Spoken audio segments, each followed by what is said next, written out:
बेटी की शादी ज़बरदस्ती की और 1.5 माह बाद लाश घर पहुंची, लेकिन इस बार ये ऑस्ट्रेलिया में हुआ है। पिछले हफ्ते अपनी बेटी की ज़बरदस्ती शादी करने पे एक पनाहगज़ीन खातून को ऑस्ट्रेलिया में 3 साल कैद की सज़ा सुनाई गई। जज ने फैसले में ये भी कहा कि लड़की नाकाबिले बर्दाश्त दबाव में थी, जिसकी वजह से वो शादी करने पे मजबूर हुई। ये उस बच्ची की दूसरी शादी थी। पहली शादी भी 15 बरस की उम्र में वालिदा ने करवाई, वो नहीं चल सकी। दूसरी मरतबा फिर ज़बरदस्ती की गई और अब के बच्ची ज़िंदा वापस नहीं आई। कत्ल होने वाली की उम्र 21 साल थी। जज ने सज़ा सुनाते हुए उन खातून से पता है क्या कहा? सुनिए। आप समझती थी कि आप अपनी बेटी का भला कर रही हैं, लेकिन फिलहकीकत ऐसा बिल्कुल नहीं था। अदालत में बताया गया कि लड़की तालीम हासिल करना चाहती थी, नौकरी करना चाहती थी, लेकिन माँ ने ख़ानदान की साख बरकरार रखने के लिए उसे शादी पे मजबूर किया। केस के इख्तितामी नोट्स में जबरी शादी को बाकायदा ग़ुलामी से ताबीर किया गया और लिखा गया कि ऑस्ट्रेलिया में हर किसी को आज़ादी होनी चाहिए कि उसे कब और किससे शादी करना है। लेकिन मुकम्मल खबर जो थी वो इससे भी ज़्यादा तकलीफ देती। बीवी के कत्ल से एक दिन पहले शौहर ने उनके मैके एक वीडियो भेजी, जिसमें शिकायत की गई कि ये देर से सोती है, खाना नहीं बनाती, घर की सफाई नहीं करती और उसने क़ुर्बत की कोशिशों को भी मुस्तरद कर दिया है। ये ऑस्ट्रेलिया था जहाँ कत्ल होने से पहले एक एशियाई लड़की इतनी हिम्मत दिखा गई कि वो क़ुर्बत की कोशिश को मुस्तरद कर सके, खाना ना बनाए, देर से सोए या घर की सफाई ना करे। भाई नौकरानी चाहिए थी, ग़ुलाम बना के लाए हो, या ज़िंदगी भर के लिए एक साथ चाहिए था? शौहर को उम्र कैद की सज़ा हो गई। बच्ची की मां, जिसने बेटी की ज़बरदस्ती शादी कराई थी, वो 3 साल कैद का फ़ैसला सुनने के बाद भी इनकारी थी कि मैंने मां की हैसियत का गलत इस्तेमाल नहीं किया। इस पूरे केस में आप किसकी साइड पे हैं? जो लड़की गरीब बेकसूर कत्ल हुई उसकी तरफ, या आपके ख्याल में वालिदा ने ठीक किया? अगर आपकी हमदर्दियाँ लड़की के साथ हैं तो अपनी बेटी या बहन को इस कदर प्रेशर में क्यों डाला हुआ है शादी के आपने?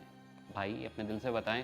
अगर आसपास के लोगों का दबाव ना हो, उनके चुभते हुए सवालों और तिरछी आंखों का खौफ ना हो, तो आप में से कितने लोग बेटियों की शादी ऐसे करेंगे जैसे सर से कोई बोझ उतारा जाता है? टीवी देखता हूँ, खबरें सुनता हूँ, हर जगह सुर्खियाँ चल रही होती हैं कि पाकिस्तान में इतने फ़ीसद ख़वातीन गैर शादीशुदा हैं, उनकी उम्र फ़लाँ हद से तजावुज़ कर चुकी है। आज जब ये लिख रहा हूँ तो सामने एक नई सुर्खी है कि पाकिस्तान में 29% अफराद गैर शादीशुदा क्यों हैं। फिर पता चलता है कि वो किसी वेबसाइट की इश्तहारी मुहिम है। लेकिन मुल्क का सबसे बड़ा चैनल क्या ये नहीं सोचता कि पैसों के चक्कर में वो शादी ना करने वालों पे कितना बड़ा अजाब नाजिल कर रहा है? ये ख़बरें, रिश्तेदारों की बातें और दोस्तों के मुखलिस मशवरे, ये बुनियादी वजह होते हैं माँ बाप की तरफ से मुसल्लत किए गए ऐसे अनगिनत फ़ैसलों की।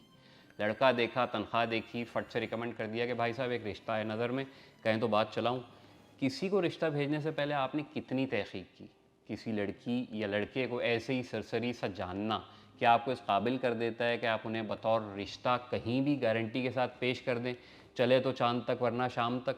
शादी को जुआ भी ऐसे ही सियानों ने कहा है, जो आंखें बंद करके बस पत्ते फेंकते थे कि शर्त हारे या जीतें, गेम ख़त्म हो किसी तरह। औलाद की शादी बहुत बड़ी ज़िम्मेदारी होती है, इसमें कोई शक नहीं है, लेकिन इससे बड़ी ज़िम्मेदारी ये होती है कि बेटी को जिसके पल्ले बांधा जाए वो इस काबिल भी हो। काबिल ना हो तो कम से कम बेटी की 100% मर्ज़ी उसमें शामिल हो। मर्ज़ी की बात इखलाक़न या इंसानी हुकूक़ के चक्कर में नहीं कर रहा, तल्ख़ मामला है, लेकिन सच यही है कि मर्ज़ी हो तो बच्चे फिर भी ज़िम्मेदारी ले लेते हैं, आगे बढ़ने की तगोदो करते हैं। सिरे से मर्ज़ी ना हो तो दोनों तरफ से जान छुड़ाने वाला काम होता है। यही नौबत बाद में आनी है तो क्या बुराई है कि बच्ची घर में रहे जब तक आपकी ज़िंदगी है। आप देखें, जब नहीं होगी तो दुनिया भर का दस्तूर है, बढ़ते दिनों को आज तक कौन रोक सका है? उनमें अच्छे और बुरे वक्त वो दोनों इसी तरह आते हैं जैसे आपके होते हुए आ रहे हैं। बहुत कम किसी ख़बर को बुनियाद बना के मैं बात करता हूँ, लेकिन यार ये जो ख़बर है ना ऑस्ट्रेलिया वाली, ये बहुत तकलीफ़ देती। हमारे ख़ित्ते के लोग जिस मुल्क में पनाह लेने जाते हैं, कुछ अरसे बाद उसके अपने रहने वाले उनसे पनाह मांगने लगते हैं। कभी सोचा ऐसा होता क्यों है? पाकिस्तानियों को अभी नया हार पहनाया है कई मुल्कों ने, वो देखिए जाके कि आते यहाँ काम करने हैं, लेकिन जिधर औरतें देखते हैं वीडियो बनाना शुरू कर देते हैं, कभी उल्टे सीधे सवाल करते हैं। अब हमारे जो भाई लोग मजदूरी करने जाते थे आसपास, उनकी जगह भी अफ्रीकी जाया करेंगे। कुल मिलाकर इतनी सी बात है कि रहम का मामला करें। शादी के डायनामिक्स सब बदल चुके हैं, बच्चे नए दौर में पैदा कर लिए हैं तो उनके साथ पाँव भी रख लें इस ज़माने में। आँखें खोलें, ज़मीन और फलक वगैरह देखें, बदलता हुआ सूरज देखें और फिर कोई हिसाब किताब लगाएं।